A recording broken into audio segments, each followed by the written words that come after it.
Esto es una continuación, se puede decir que es una continuación de la charla de Juanma. Yo, sobre todo, al hablar de la vida, me he centrado en el hombre.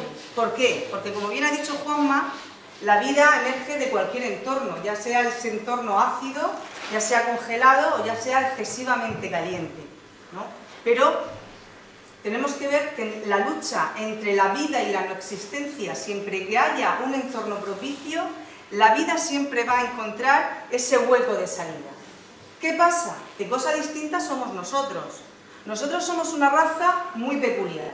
Ni emergemos de cualquier entorno, y de emerger, ese entorno tiene que tener unas características muy especiales.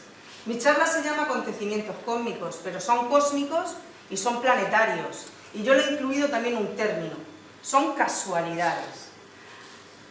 Cuando estéis escuchando estas charlas os daréis cuenta que nuestra existencia ha dependido de un equilibrio entre acontecimientos físicos y casualidades.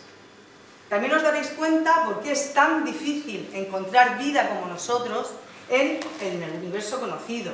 Remarco conocido, porque es que queda mucho por conocer. Y como bien ha dicho Juanma, se necesita mucho desarrollo tecnológico y muchísimo tiempo. Pero indudablemente entre tanta galaxia y tanta estrella, estamos hablando de miles de millones, algo parecido a nosotros, si no como nosotros, tiene que estar, seguro, pero falta tiempo, solamente eso. Para empezar, voy a poneros el primer vídeo que espero que se escuche bien. Ahora me lo decís, si es muy molesto, me lo decís y lo quito enseguida. Os voy a poner un vídeo, sobre todo para centrar la charla, un vídeo que va a resumir en minuto y poco de lo que yo voy a hablaros. Sobre todo va a resumir en ese minuto y poco 14.000 millones de años. Vamos a ver si funciona. ¿Se oye? ¿Poco? ¿Lo subo más? Ya veremos los próximos.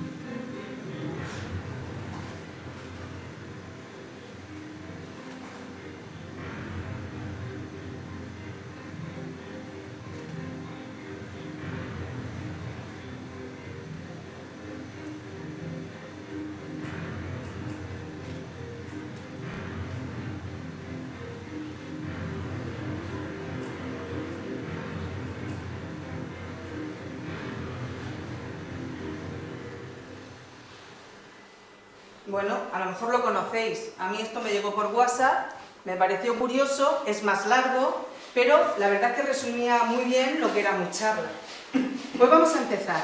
Primer acontecimiento cósmico que propició nuestra existencia. El supuesto Big Bang. ¿Qué pasó? Dicen que pasó algo como esto. ¿Se escucha la explosión? ¿No? Pues dale. Porque se tiene que escuchar. A ver. Un momentito. ¿Lo has quitado? He bajado en general, subido tú de ahí. Ahora lo subo yo de aquí. Sí. A ver. No súbelo un poco más, porque si no, no se ve.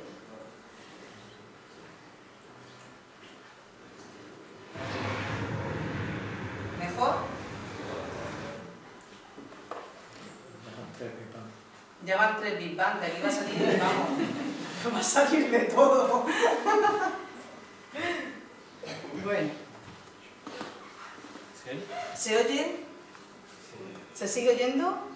Muy poco. Lo siento.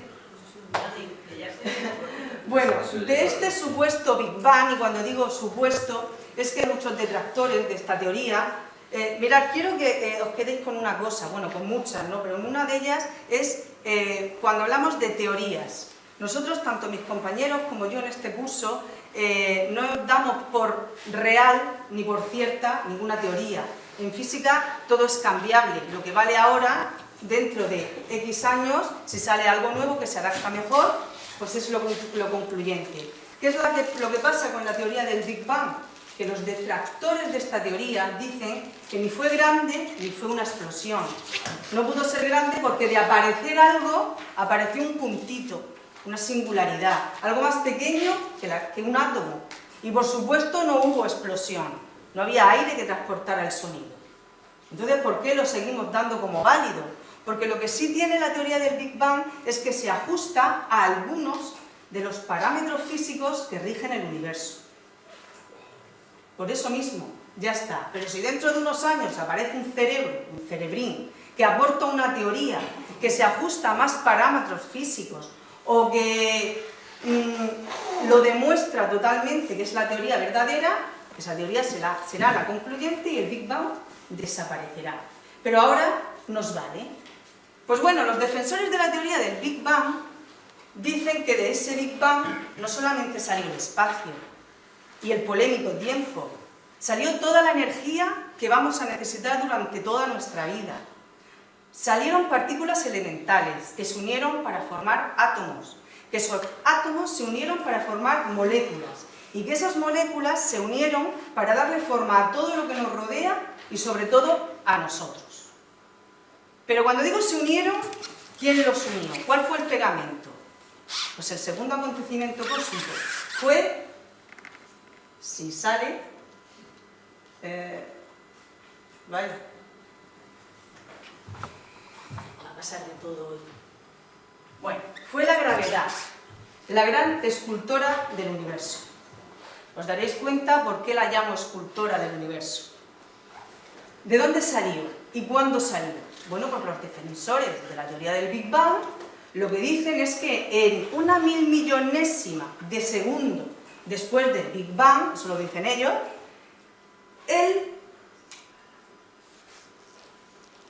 va a pasar de todo, va a tener, ¿verdad, Juanma? Razón, que, vamos a ver, no sé lo que está pasando. Sí sé lo que está pasando y he sido yo, Bien, ya. Bueno, no he sido yo esta vez. El universo era así. Lo que lo deforma son las fuerzas que rigen el universo. La nuclear débil, la nuclear fuerte, el electromagnetismo y la gravedad. Todas unidas en una llamada superfuerza. En un momento en el que se produce la inflación, la gravedad se separa de esa superfuerza y es ahí donde comienza la magia de la gravedad. Mirad, en ese momento el universo estaba compuesto por gas y por polvo. Y sobre todo estaba compuesto por un elemento, el elemento más simple de la tabla periódica, el hidrógeno. Y siendo tan simple, el universo lo va a utilizar para formar todo, absolutamente todo lo que nos rodea, y sobre todo a nosotros. Podemos decir que el hidrógeno es nuestro ancestro, se puede decir. Bien, pues cuando el universo estaba lleno de ese elemento, del hidrógeno, la magia de la gravedad empezó a funcionar. ¿Cómo? Uniendo los átomos de hidrógeno. ¿Y qué pasa cuando los átomos de hidrógeno se unen a una presión y a una temperatura determinada? Que se fusionan. Se fusionan creando un elemento u otro elemento simple, el helio. Y vuelve a actuar la gravedad. Y une hidrógeno y helio a una temperatura y a una presión determinada. ¿Qué pasa? Que aparecen las estrellas. El universo tuvo luz, se veía, ¿no? Y esto, la generación de estrellas, el universo lo ha estado haciendo y lo sigue haciendo durante miles de millones de años. Otra cosa, me vais a oír, va a ser recurrente la frase miles de millones de años, porque el universo, además de tener muchas características, tiene dos muy importantes. Que todo lo que es importante lo va a generar con un acontecimiento catastrófico y durante miles de millones de años. Bueno, pues pasó esto. Durante ese tiempo empezó a generar este tipo de estrellas. Y de esa generación de estrellas salió una importantísima, sobre todo para nuestra existencia, para que nosotros estemos aquí. Ese tipo de estrellas son las supernovas. No voy a hablar de ellas, lo hizo muy bien Pedro.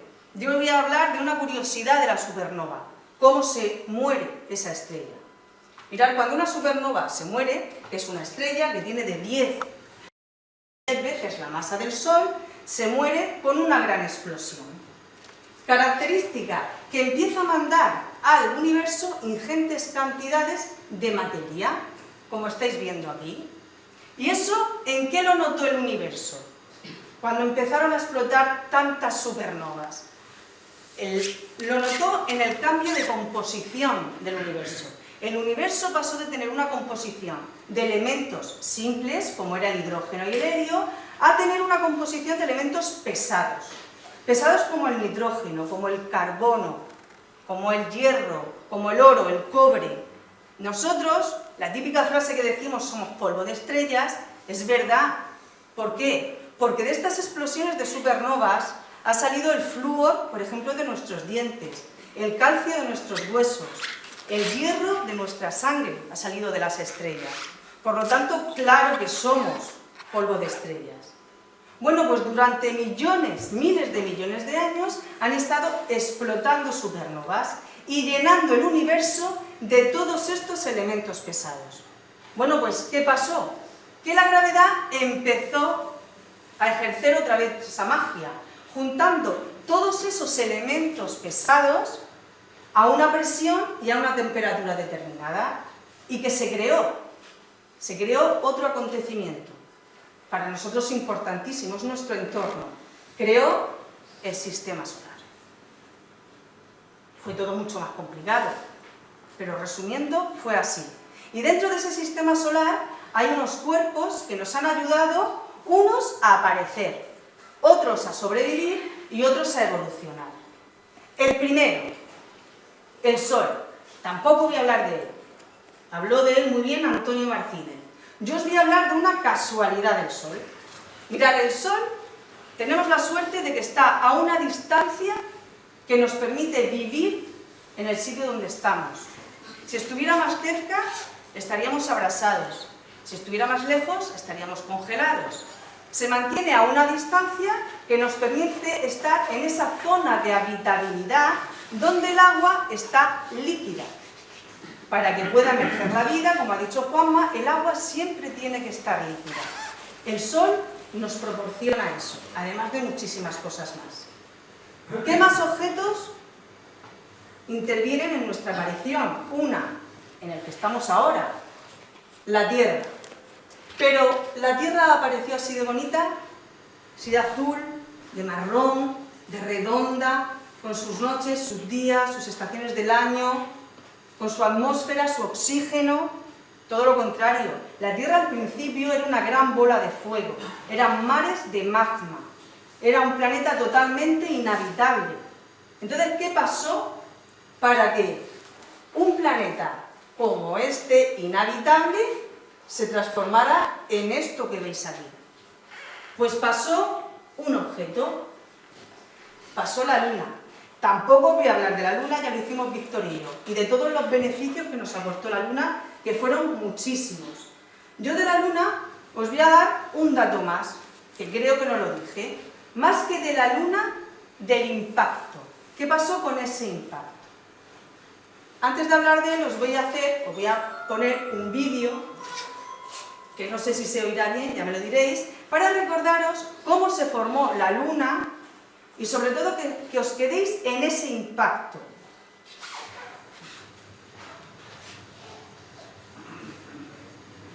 Esto es la Tierra. ¿Se oye algo? 4.500 millones de años. En bola de residuos abrasadores, tóxica y estéril. Una lluvia de meteoritos ha hecho la existencia. Está cubierta con una nube de gases. La Tierra podría estar destinada a no albergar vida alguna. Pero eso estaba a punto de cambiar.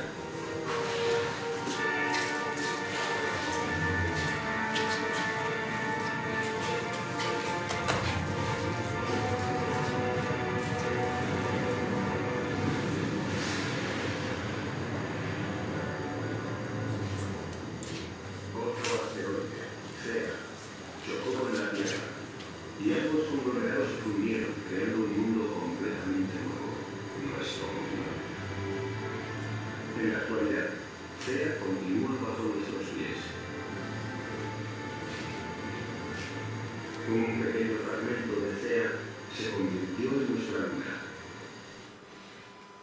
Bueno, habéis visto ese choque. Lo que yo quiero transmitir con ese impacto fue lo que ese impacto produjo en la Tierra. Imaginaros un cuerpo, Theia, del tamaño de Marte, impactando contra la Tierra a 40.000 km/h. Sí o sí, esos dos cuerpos tuvieron que fusionarse. Y esa fusión lo que aportó a la Tierra fue masa. Y esa masa ha sido para nosotros vital. ¿Por qué? Porque cualquier cuerpo o cualquier planeta que quiera albergar vida necesita una atmósfera. Pero esa atmósfera, para que quede retenida por el planeta, necesita gravedad. Y ese planeta tiene que tener una masa mínima para tener esa gravedad que retenga esa atmósfera. La Tierra tiene 6.000 trillones de toneladas. Más o menos podemos ponerla como ejemplo, como la masa mínima que tiene que tener un planeta para poder retener esa atmósfera. Además de todo lo que aportó la Luna, una de las cosas más beneficiosas fue ese crecimiento de masa y volumen que supuso para la Tierra ese impacto. Más cuerpos. El que viene ahora, más que ayudarnos a emerger, nos ha ayudado a seguir viviendo y evolucionar. Júpiter. Se le llama el escudo protector de la Tierra. Y es así. Mirad, Júpiter es tan grande que podíamos meter 1000 tierras dentro. Uy, eso ya es horroroso, ¿no? Oye, decirlo por favor, ¿eh? Bueno, como veis aquí el tamaño es bestial. Y claro que sí, que tuvo que protegernos de cuerpos cuya trayectoria de impacto iba dirigida hacia nosotros. Al pasar por Júpiter, esa megagravedad de Júpiter lo atraía y se lo tragaba. Es que se lo tenía que tragar, ¿no? Entonces, sí pudo protegernos. Pero como todo lo que hay aquí hay teorías. No nos vamos a quedar en una. Hay otra teoría. Hay otra teoría que dicen que Júpiter ha influido en nuestro clima. Y sobre todo, bueno, ha influido y sigue influyendo. ¿Por qué? Mirad. Ahí no se oye. Ya, por eso. Es porque lo ha quitado. Voy poniendo el cable y así. Bueno, pues yo te voy diciendo. Bueno, mira, os lo explico el porqué. Aquí tenéis a la Tierra. Y tenéis que a ambos lados hay dos cuerpos masivos. Uno es el Sol y otro es Júpiter. Bien, lo que dicen los que están estudiando esta teoría es que parece ser que la Tierra permanece donde está, en esa zona de habitabilidad, por el empuje gravitatorio que ejerce sobre él el Sol y la Tierra. Dicen que si Júpiter fuera más grande o más pequeño, o estuviera más lejos o más cerca, el clima de la Tierra sería distinto porque o bien la Tierra estaría más pegada al Sol o más alejado, o podría estar más o menos inclinado. Por lo tanto, Júpiter, además de protegernos, nos está ayudando a mantener ese clima, esas estaciones del año. Como dijimos en la charla Víctor y yo de la Luna, un planeta sin estaciones del año puede albergar vida, pero es muy difícil que la vida pueda evolucionar. Entonces, Júpiter es otro cuerpo que nos ha aportado muchísimo. Más cuerpos que nos han ayudado. Bueno, la magnetosfera. Esto no es un cuerpo. Esto es, imaginaros que ese cuerpo cuya trayectoria de impacto va dirigido hacia nosotros. Júpiter está un poco despistado, no lo ve y pasa de largo. Va a la Tierra, ¿no? La Tierra hemos dicho que es nuestra casa. Y cualquier casa tiene unas paredes que lo protegen. Y lo protege de cualquier cosa que venga del exterior. La Tierra en ese momento no tenía nada. Hemos visto que era un mar de magma. Entonces, ¿qué tuvo que pasar? Se tuvo que crear la magnetosfera. ¿Y cómo se creó? Bueno, la Tierra era así. En un momento, la gravedad empieza a ejercer su magia, tirando para abajo todos los materiales sólidos y pesados, generando un núcleo de hierro y de níquel fundido. Ese núcleo empezó a girar muy deprisa, creando un magnetismo que, como veis aquí, sale al exterior, al espacio, en forma de burbuja envolvente a la Tierra, de burbuja protectora. ¿Y esa magnetosfera protectora de qué nos protege? Pues bueno, nos protege de cosas como estas. de las eyecciones de masa coronal. Son partículas muy cargadas, ionizadas, que salen del Sol a más de 400 kilómetros por segundo, que yo no sé eso ni lo que es. Que cuando llegan a la Tierra, esta es la Tierra y esta azul es la magnetosfera. Lo que hace la magnetosfera es desviar esas partículas, protegernos. ¿Por qué? Porque si no tuviéramos esa magnetosfera, nosotros, cualquier tipo de seres que estuvieran en el planeta estarían vivos. Sería imposible. Estaríamos todos quemados. No solamente nosotros, también la Tierra. Podemos sacar algo positivo. Esas partículas del viento solar, algunas de ellas, son atraídas por los polos magnéticos terrestres. Y cuando pasa eso, los que estamos dentro de la Tierra vemos estas cosas. Uy, perdón. Espera, que quito esto. Bueno. A ver. Ahora. Bueno. A ver si sale bien. Esto de aquí. Las auroras boreales. Los estamos viendo en las fotos, en la exposición de las fotos, las auroras boreales que las hace Isidro Guillot, que son espectaculares. Esto es lo único positivo que podemos sacar de esas partículas. Todo lo demás es negativo. Bueno, pues vamos a hacer un resumen. Tenemos la Tierra frenada. La Tierra con sus días y sus noches, con sus estaciones del año, con su zona de habitabilidad y con su magnetosfera. ¿Puede emerger la vida? ¿Nosotros? No. ¿Por qué? Porque falta el elemento esencial, el agua. ¿Cómo aparece el agua? Hay muchas teorías, como en todo. Aquí hay dos. Una os la voy a contar y la otra os la voy a enseñar, que ahí sí vas a tener que colocar el sonido. Mirad, dicen que la Tierra al principio, dicen no, la Tierra al principio, como hemos visto, era un mar de magma, ¿no? Una bola de fuego, con millones de volcanes activos. Esos millones de volcanes activos lo que hacen es mandar a la atmósfera ingentes cantidades de gases. Gases como ácido sulfúrico o todo tipo de gases nocivos. Pero lo que hay que tener en cuenta es que junto a esos gases había vapor de agua. Bien, la Tierra empieza a enfriarse, se empiezan a condensar las nubes y empieza a llover. Esa lluvia es ácida, pero dentro de esa acidez está claro que hay agua. Esto estamos hablando que no pasó de la mañana a la tarde. Esto pasó durante miles de millones de años. Pues a esta teoría la complementa otra, que es la que vamos a ver ahora.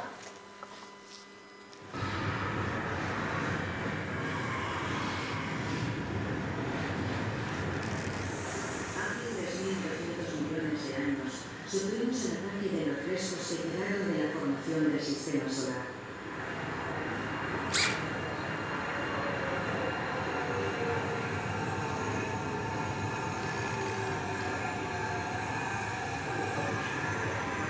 Observen estos extraños cristales que hay dentro de los meteoritos. Parecen granos de sal, la misma que usamos para las patatas fritas. Pero dentro hay inmundas tormentas de agua.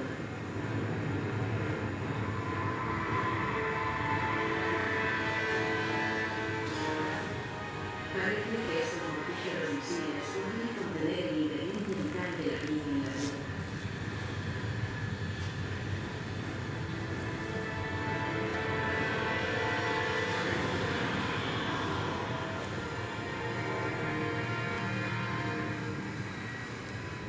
Cada meteorito contiene solamente una pequeña cantidad de agua, pero el bombardeo de millones de ellos durante más de 20 millones de años forma piscinas de agua.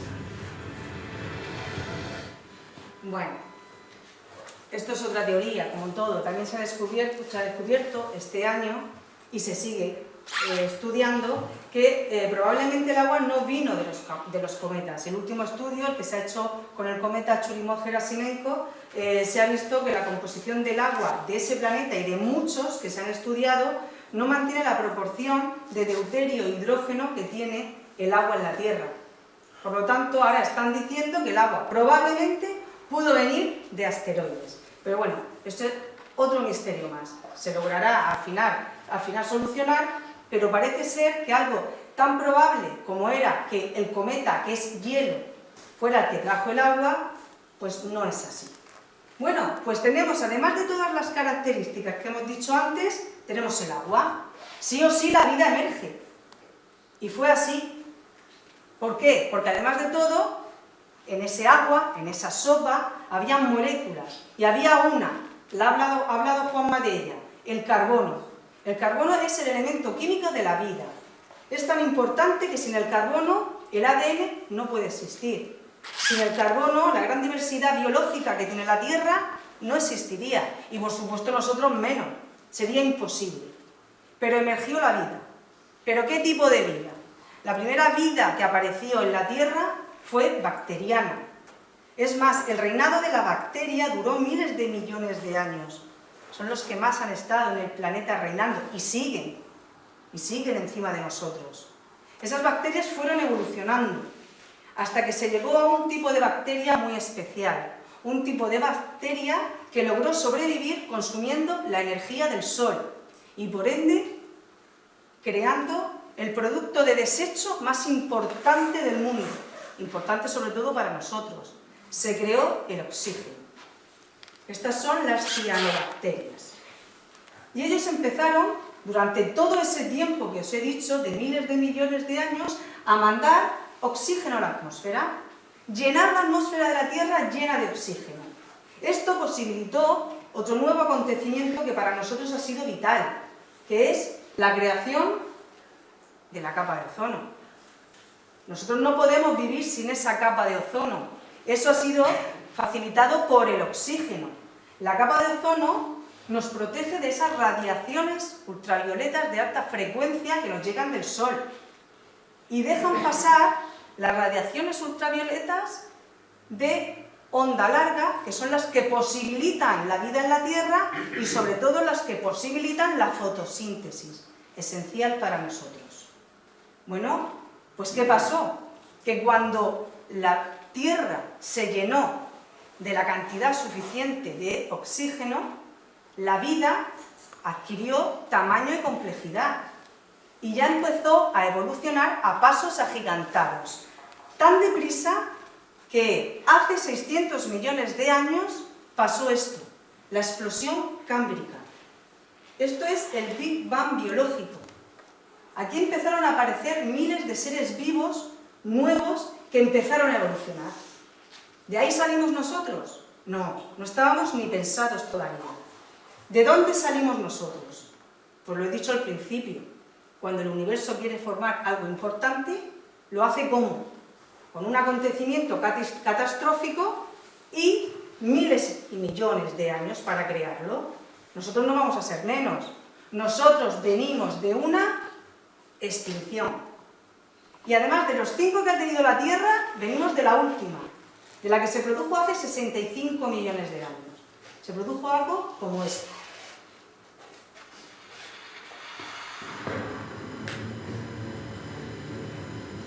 Un objeto de casi 10 kilómetros de ancho, probablemente un asteroide, se estrelló contra la Tierra.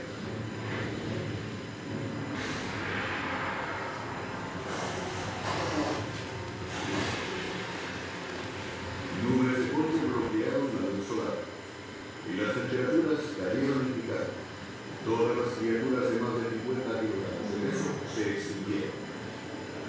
El imperio de los dinosaurios había terminado. Como todo es una teoría, ¿vale? Pero los entendidos en esto dicen que parece ser que pasó lo que habéis visto. Cuando dicen que el imperio del dinosaurio acabó, no solamente fue el dinosaurio, fue el 80% de los seres que vivían en ese momento en la Tierra. Y dicen que los superiores a 50 kilos, los que pesaban menos, lograron sobrevivir. Nosotros tenemos la suerte, ¿no?, que pasó esto, que pasó esa extinción, porque nos abrió las puertas a nosotros, a los mamíferos. En ese momento, ya hacía mucho tiempo que convivían con los dinosaurios un pequeñito animal, que se llama la musaraña. Convivía con ellos. ¿Por qué sobrevivió ese animal tan importante para nosotros? Porque él vivía debajo de la tierra y pudo aguantar debajo de la Tierra, hasta que la Tierra se hizo otra vez habitable. ¿Pero qué tenemos que ver nosotros con las musarañas? La musaraña es un mamífero y nosotros somos mamíferos. Tuvieron que pasar mucho tiempo y muchas evoluciones hasta llegar a nosotros, pero ahí empezó el reinado del mamífero. Esta diapositiva que veis aquí la he puesto en la de la Luna, ¿no? Aquí os la pongo para que veáis dónde estamos ahora mismo. Nosotros estamos aquí, en la musaraña. De la musaraña al hombre no pasamos en un día. Tuvo que pasar mucha evolución. Tuvieron que evolucionar a muchos seres. Y de esa larga evolución se llegó a este ser de aquí, al mono. ¿Y qué tuvo que pasar para que este mono que estaba aquí se bajara del árbol y evolucionara a un hombre erecto? Bueno, puntualicemos. También quiero que os quede una cosa muy clara. Esto, lo que os voy a contar ahora, daría para otra charla más, ¿no? Pero nosotros no es que vengamos del mono. Nosotros somos un mono más evolucionado. Nosotros no venimos de un mono. Hay muchos tipos y nosotros venimos de uno de ellos. Esa típica foto que sale el mono y una evolución lineal hasta el hombre erecto, eso es mentira. La evolución del hombre no ha sido lineal, ha sido totalmente laberíntica. Porque nosotros no venimos de ese primer mono que apareció en África hace 70 millones de años. ¿Qué va? Nosotros venimos de otro totalmente distinto, con una evolución distinta, un cerebro distinto. Pero bueno, esto es casi antropología y esto daría para otra charla. Pero quiero que os quedéis con esto. Nuestra evolución no es lineal, es laberíntica, totalmente. Entonces, pasa el tiempo, llegamos al mono, ¿y qué hizo que este mono de aquí se bajara del árbol? Vamos a ir poco a poco. Pues estamos llegando al final de la charla. Eso lo lograron 3 acontecimientos, los 3 últimos. 2 de ellos nos cambiaron la estructura corporal y uno de ellos nos cambió la estructura cerebral. Empezamos. La primera que nos cambió la estructura corporal, la pradera. Diréis, qué tontería, pero es que es verdad, fue fundamental. La pradera es el primer ser vivo que colonizó todo el planeta y casi al mismo tiempo. Eso es lo que estudian. No, esto no tiene sentido. Bueno, pues colonizó todo el planeta. El segundo acontecimiento que nos cambió la estructura corporal. Montañas muy altas. Os cuento, la Tierra no es una roca sólida, es una roca resquebrajada, en movimiento, está vivo, está formada por placas tectónicas que chocan. Y cuando chocan esas placas tectónicas, además de producir tsunamis, terremotos y activación de volcanes, lo que produce son pues, grandes estructuras montañosas, enormes, y eso nos cambió a nosotros. Para que lo veáis un poco, os voy a poner cómo se pudo formar el monte más grande del planeta, que es el Everest. Aquí sí.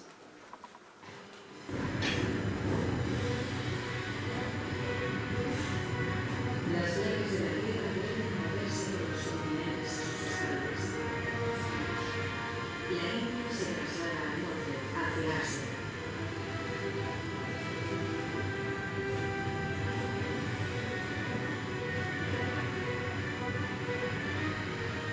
Las plataformas india y asiática se unen en un combate titánico.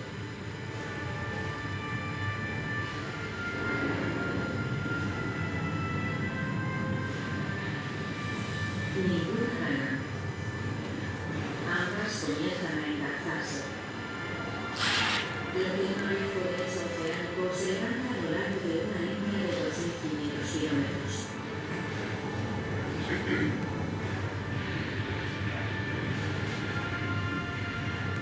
Una enorme cordillera se alza.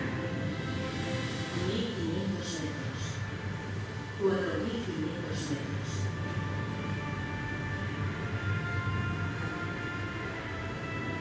Más de 8.000 metros.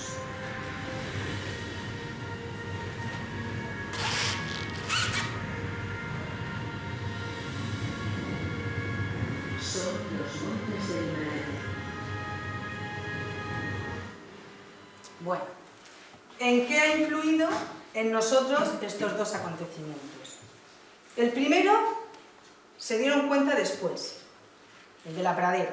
El más importante fue el de las montañas. Mirad, nosotros estábamos así, felices, en los árboles.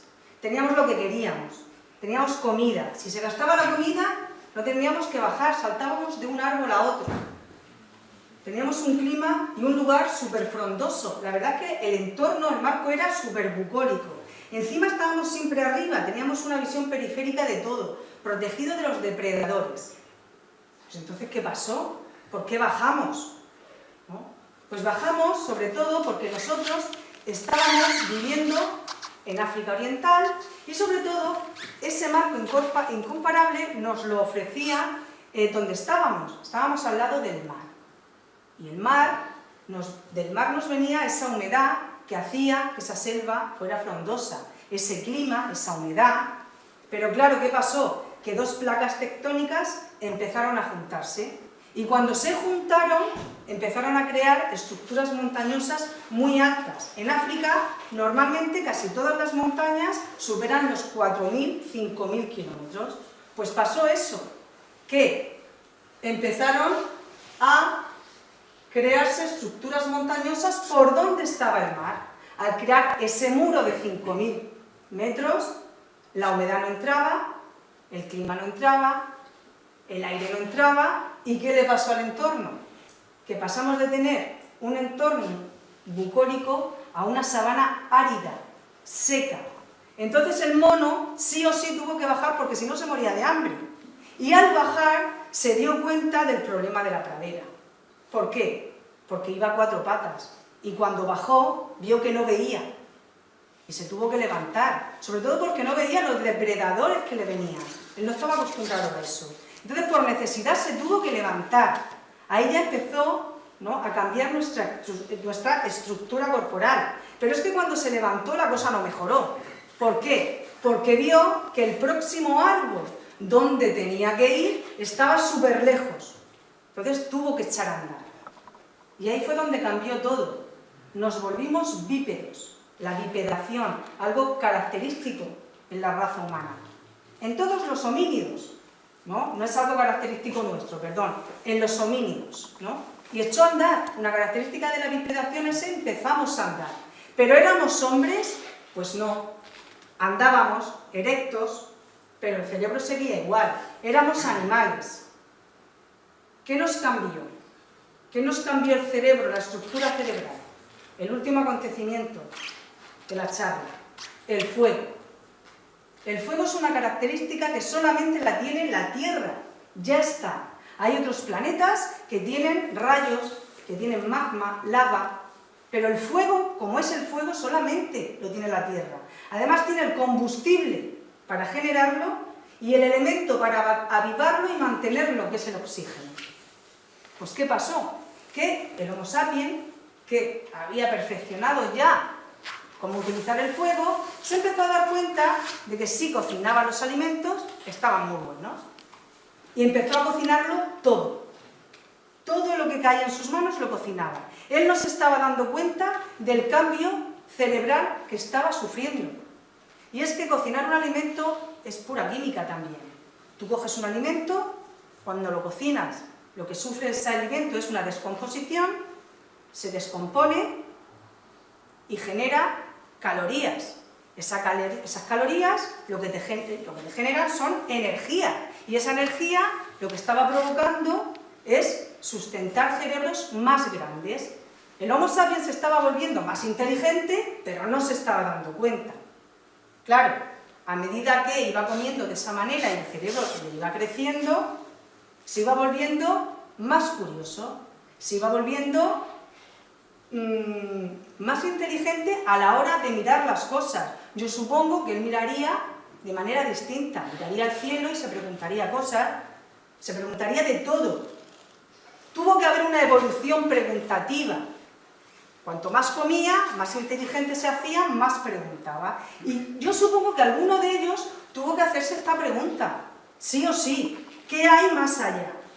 Pregunta que todavía se siguen haciendo ahora. gracias a que hay mentes maravillosas que se siguen haciendo esta pregunta, la humanidad evoluciona. La humanidad sale de esa zona de confort, se vuelve curiosa. Pues yo me imagino que ese grupo alrededor de un fuego tuvo que haber, aunque fuera uno, que mirando al horizonte tuvo que pensar, ¿y qué hay más allá? Y cogió a ese grupo, lo levantó de su zona de confort y se lo llevó a explorar. Lo que pasa es que no solamente exploraron, colonizaron todo el planeta.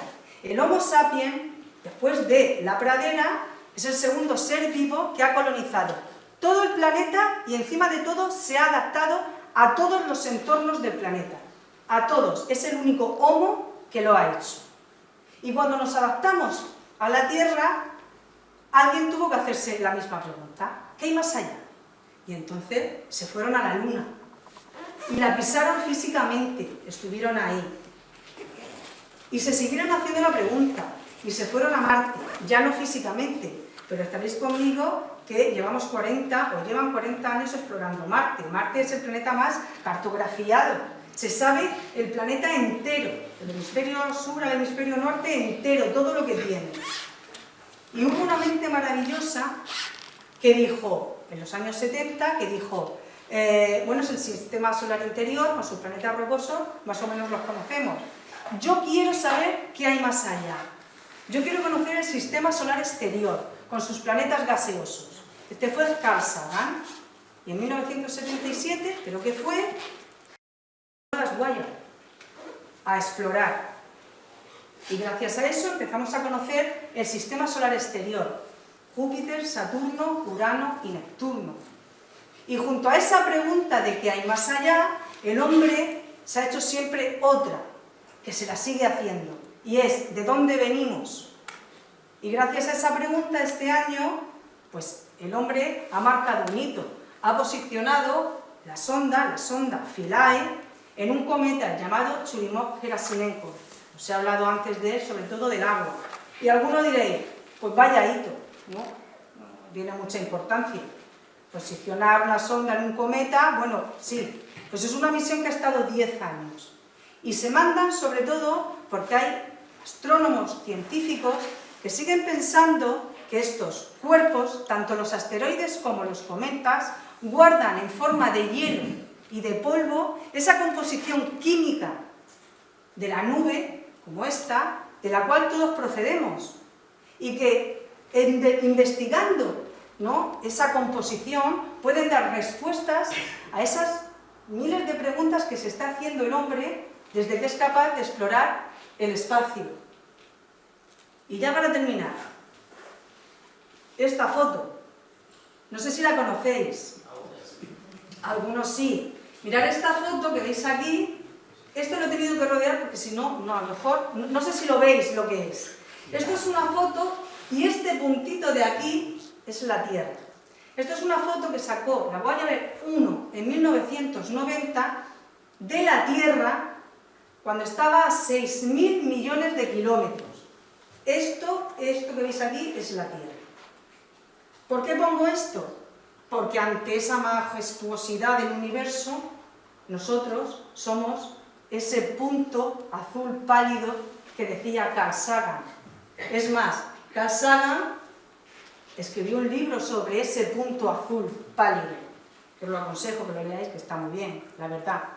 Entonces, a lo que yo iba, ante esa inmensidad y majestuosidad del universo, nosotros somos insignificantes, pero somos insignificantes para el universo.